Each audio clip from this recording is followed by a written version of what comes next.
Iran's foreign minister just told the world something that should be dominating every headline on the planet. He said the Strait of Hormuz is open. But in the same breath, he said it is closed to their enemies. And he meant it, not as a threat, as a policy. That is not a blockade. It is something far more calculated and far more dangerous. Iran is not shutting the world's most critical oil corridor. It is taking control of it, deciding who passes, who pays, and who gets targeted. Rewriting the operating rules of a waterway that 20% of the world's crude oil moves through every single day. And as of this moment, the world has no agreed answer to what comes next. Over the next few minutes, I'm going to break down exactly what Iran just declared, why the IRGC is now running a vetting system for global shipping, and why Iran's parliament speaker said something last week that every major economy on earth should be reading very carefully. Before we continue, thanks a lot for tuning in. Your support is what keeps this channel going, and I appreciate you watching. Make sure to subscribe and like the video so I can keep bringing you these critical updates. Here is what actually happened. On Friday, March 21st, Iranian Foreign Minister Abbas Araghchi gave an interview to Japan's Kyodo News and made the clearest public statement yet on Iran's position. His exact framing was this: the strait is open. It is closed only to ships belonging to Iran's enemies, countries that attack us. For all other countries, ships can pass. He then added something equally significant. He said Iran is ready to provide safe passage, and all those seeking it need to do is contact Tehran to work out how the route will proceed. Read that again slowly. Iran is not just blocking enemies. Iran is now offering to negotiate passage, bilaterally, directly, country by country, ship by ship. This is not the language of a military blockade. It is the language of a gatekeeper. And the gate is real. According to Lloyd's List, the Maritime Intelligence Service with over 290 years of operation, the IRGC has established a physical, safe corridor that routes ships through Iranian territorial waters near Larak Island in the Strait. Ships are directed past the island for visual identification and possible radio confirmation by the IRGC Navy and port authorities. At least 9 vessels have already used this corridor. In at least one documented case, a tanker operator paid approximately $2 million to secure guaranteed passage. Whether other ships paid similar fees has not been confirmed, but Iran's parliament is already considering legislation to make formal transit tolls permanent. Most people think this is a temporary wartime measure that ends when the shooting stops. In reality, Iran's own parliament speaker, Mohammad Bagher Ghalibaf, said publicly on March 17th that the Strait of Hormuz situation will not return to its pre-war status. An Expediency Council member named Mohammed Mokber went further on March 19th, stating there would be a new regime for the strait following the war, and describing it as a tool Iran can use to sanction the West and restrict its ships even after hostilities end. These are not battlefield commanders reacting to the moment. These are senior political figures outlining a permanent strategic posture. The transformation of Hormuz from an open international waterway into an Iranian-managed corridor did not happen overnight. It happened in stages, and each stage was carefully calibrated. On March 2nd, an IRGC commander announced the strait was closed and warned any vessel attempting to cross would be set ablaze. That sent oil prices past $100 a barrel for the first time since 2022. Brent crude peaked at $126 a barrel before partially pulling back. More than 150 ships anchored outside the strait. Tanker traffic collapsed by 95%, and the IEA called it the largest supply disruption in the history of the global oil market. Then, between March 5th and 8th, Iran quietly revised its position. The closure applied specifically to ships linked to the United States, Israel, and Western allies. Chinese vessels moved, Pakistani ships moved, Indian tankers began negotiations. A Greek bulk carrier transited while broadcasting the message, "Cargo food for Iran," on open channels. A Turkish ship was cleared after Ankara contacted Tehran directly. What had looked like a total shutdown was revealing itself as something more sophisticated, a selective blockade with diplomatic escape valves for the right countries. Stay with me, because the mechanics of how Iran is managing this are exactly what makes it so consequential for the long term. Several governments are now in direct talks with Tehran to coordinate vessel transits through what Lloyd's List describes as the IRGC's emerging registration and vetting system. India, Pakistan, Iraq, Malaysia, and China are all confirmed participants in those conversations. Ships hoping to use the pre-approved corridor must communicate extensive details regarding vessel ownership and cargo destination to the IRGC in advance. Those details are transmitted through Iran-affiliated intermediaries operating outside of Iran. 2 Indian-flagged gas tankers called the Shivalik and the Nanda Devi were among the first confirmed transits, taking an unusual route around Larak Island through Iranian territorial waters on approximately March 13th. The Pakistani government-owned tanker Karachi followed.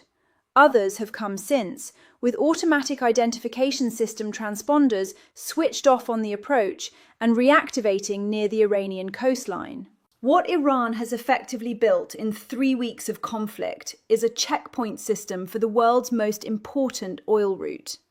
And the countries with access to that checkpoint are not the ones Washington wanted in its corner. Now consider the economic math. The Strait normally carries 20 million barrels of oil per day. Saudi Arabia and the UAE maintain bypass pipelines with a combined capacity of roughly 2.6 million barrels per day. That leaves 17.4 million barrels per day stranded if the closure holds. China, India, Japan, and South Korea together account for approximately 69% of all shipments through the strait in normal conditions. Japan imports 1.6 million barrels per day through Hormuz. South Korea channels around 68% of its crude imports, approximately 1.7 million barrels per day, through the same passage. India sources close to 50% of its total crude through the strait. China, while more diversified, still routes roughly 40% of its oil imports through Hormuz and buys over 90% of Iran's exports. These are not marginal dependencies, these are structural ones. And while China has strategic petroleum reserves estimated at close to 1 billion barrels, providing several months of buffer, and South Korea holds reserves covering roughly 200 days of supply, the longer the closure extends, the more those buffers erode. Meanwhile, the countries absorbing the collateral pain that few people are discussing include Singapore, which generates over 90% of its electricity from entirely imported natural gas. Thailand has imported more than 85% of its crude consumption and activated an emergency national plan. Pakistan has already asked Saudi Arabia to reroute crude through the port of Yanbu in the Red Sea to avoid the strait entirely.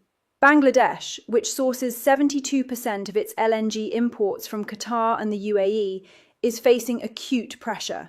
Qatar declared force majeure on all LNG contracts after Iranian strikes hit its facilities at Ras Laffan and Mesaieed Industrial City. European natural gas futures nearly doubled after Qatar went offline, because Qatar supplies between 12 and 14% of Europe's LNG, all of which normally transits Hormuz. And then there is Russia. The energy analyst Robert McNally summarized it plainly. The Hormuz crisis has done 2 things for Vladimir Putin.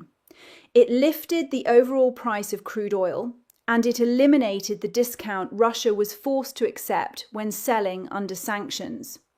Everybody now wants Russian oil. The Trump administration temporarily lifted sanctions restrictions on March 13th, issuing a 30-day license allowing energy traders to buy Russian crude from stranded vessels to help stabilize prices.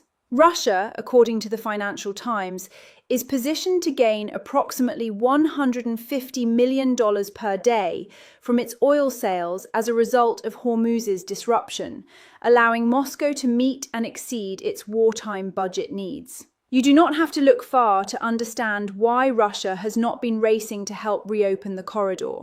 Now here is where the standoff enters a new and significantly more dangerous phase.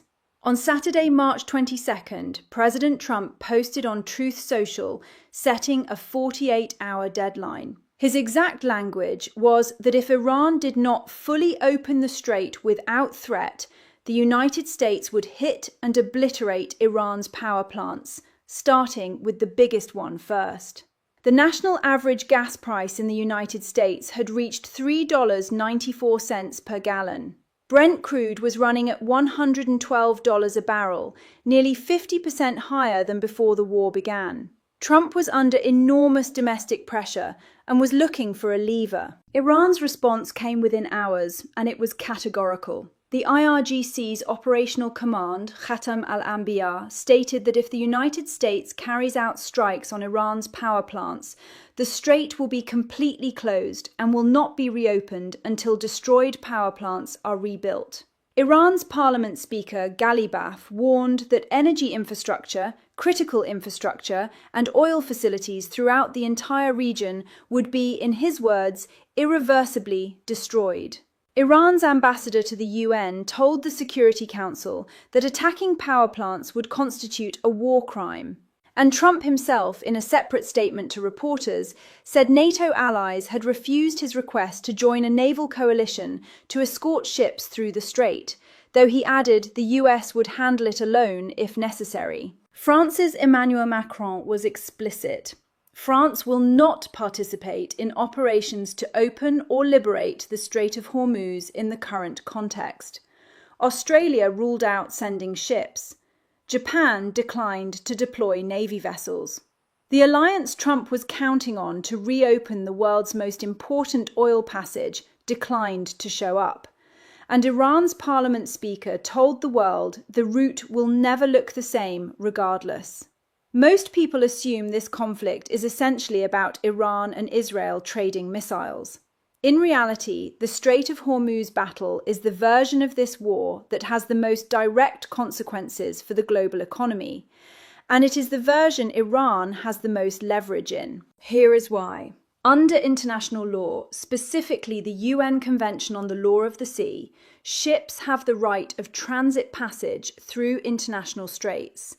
And that right cannot be suspended even in wartime. The UK Maritime Trade Operations issued an advisory noting that Iran's VHF broadcast declaring closure is not legally binding under UNCLOS. But there is a critical detail buried in that framework.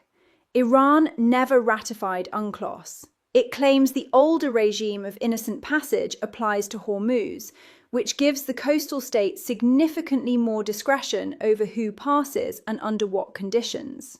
The United States has also never ratified UNCLOS, though it argues the transit passage provisions have become binding customary law. Legal scholars who have analysed the current crisis note that Iran has just enough legal ambiguity to keep making its argument, while the enforcement mechanism through the UN Security Council is functionally blocked by Chinese and Russian veto power. What this means in practice is simple. Iran cannot legally do what it is doing, but no international body exists with the capacity to stop it.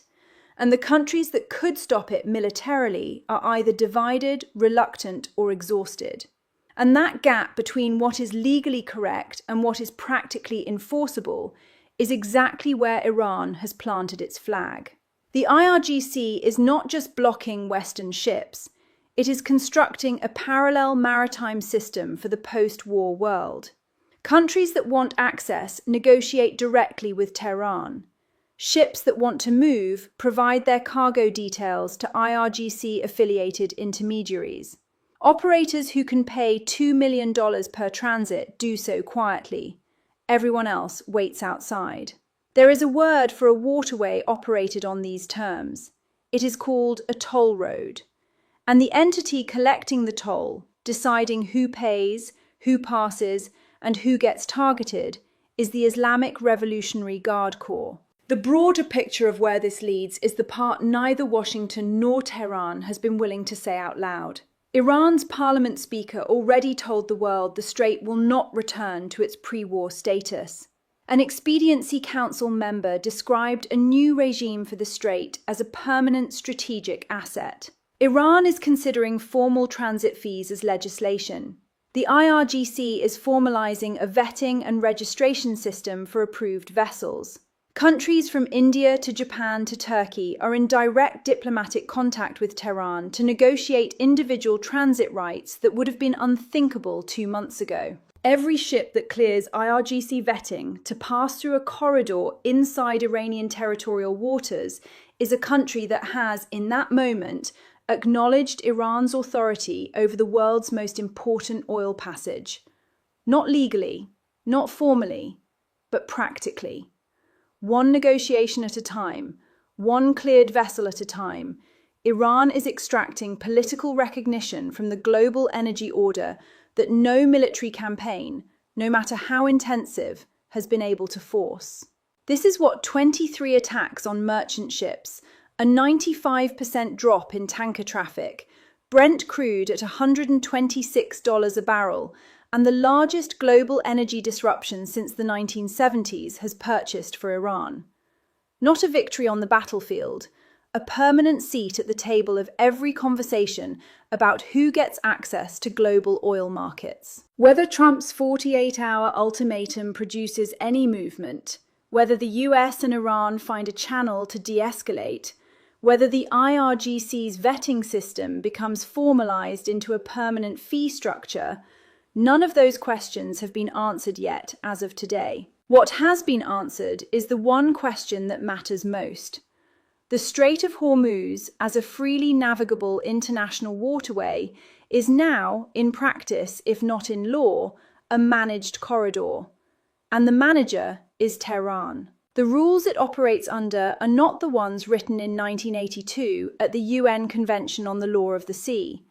They are the ones being written right now, ship by ship, country by country, week by week, in the shadow of a war that neither side has defined a realistic ending for. Think about what that means for every economy that fills its gas tanks, powers its factories, and heats its homes from a barrel of oil that once passed freely through a 34-kilometer gap between Iran and Oman. The strait is open. They told you so themselves. It is just that open now means something entirely different from what it used to.